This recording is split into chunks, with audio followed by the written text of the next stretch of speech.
Hello, welcome to the video. This is going to be about fastembed, and in a minute we'll look at retrieval with fastembed.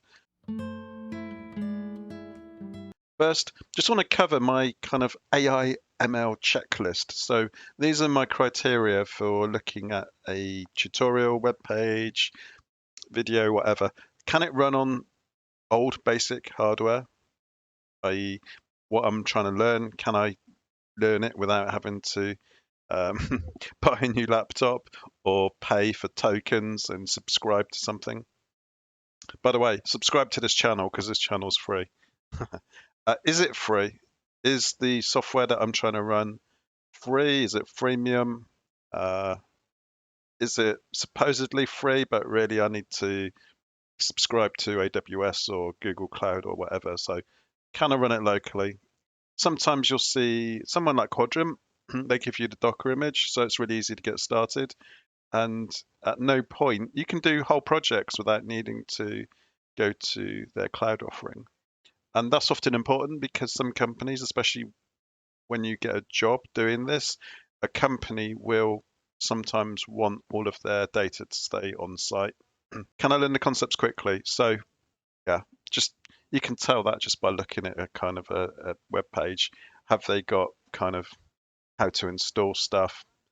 Is it well laid out, clutter free, no silly pop-ups, or they're not trying to sell you too much? So this is a retrieval with fastembed. I'm using Vim, but NeoVim, but you could use. So the first thing I did was pip install fastembed quiet upgrade. So I'll just run this here. Don't need the exclamation mark. You use the exclamation mark if you're using Jupyter Notebook. Right, so from typing, import list. So that's just verifying that the type is correct, verifying that it is actually a list. Import NumPy as NP. From fastembed, import TextEmbedding. And this is what we're going to be doing. We're going to be using fastembed to perform vector search and retrieval. So the first thing we need to do is do the embeddings, which we will use text embedding because this is going to be text. I have also done some image stuff recently as well. We're going to make a list, so I'm not going to attempt to type all that in. There's no point.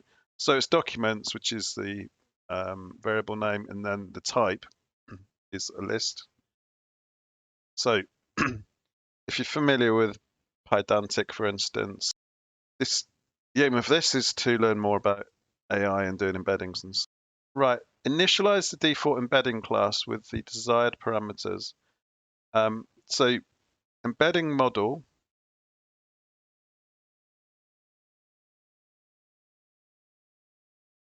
equals, now it's text embedding. Embedding model equals text embedding. So instantiate an instance of text embedding. You pass in the model name, and the model name is BAAI/BGE-small-en. That will get the model for you. Don't need to go on Hugging Face and download it or set up anything else. Now we'll use the passage embed method to get the embeddings for the documents. Note up here it says use query embed for queries and passage embed for documents. So the queries you prefer query embed, documents.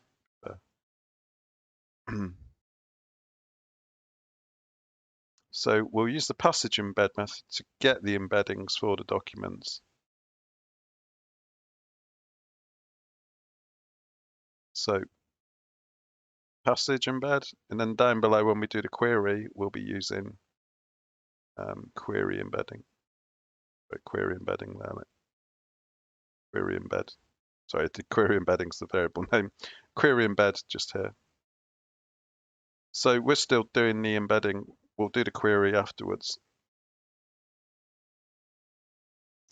And then at the end, we'll just print the shape. So just to confirm, the Size of the vector will be 384, and we should have 10 because we've got 10 items in our list.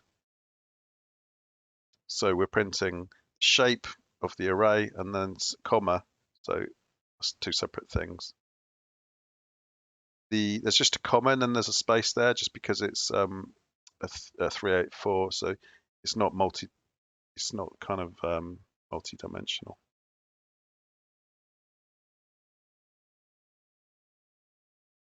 If I run this, let's just check it runs okay. Yeah.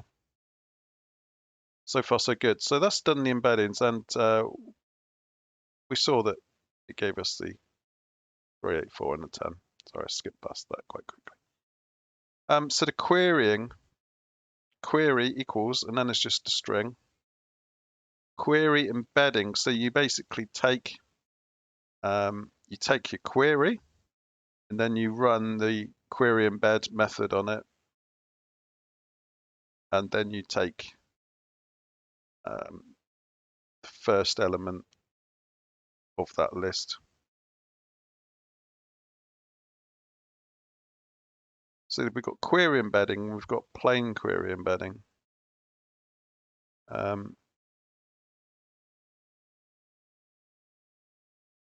If you look here, they are in fact both identical. So the query embed is specifically designed queries that leading to more relevant and context-aware results. The retrieved documents tend to align closely with the query's intent. Contrast, embed is more general purpose representation that might not capture the nuances of the queries effectively. Retrieved documents using plain embeddings might be less relevant or ordered differently. So query embed. Using query and passage embeddings leads to more relevant. And so for the query, you want to use query embed. And then for the embeddings, you want to use passage underscore embed. Let's just copy all this query in now. And I'm just going to show you one more thing. So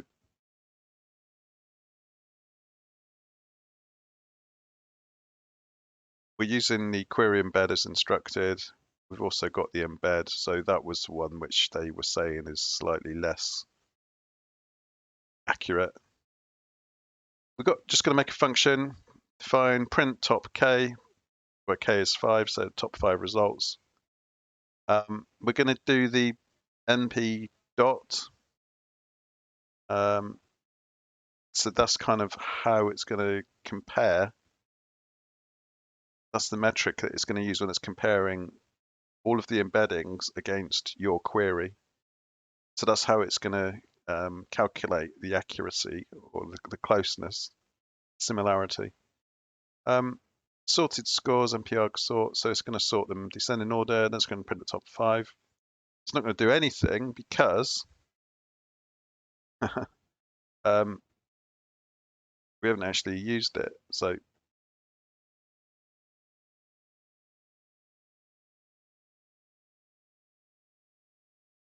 and that's not done the copy. I will just do it this way. I know it's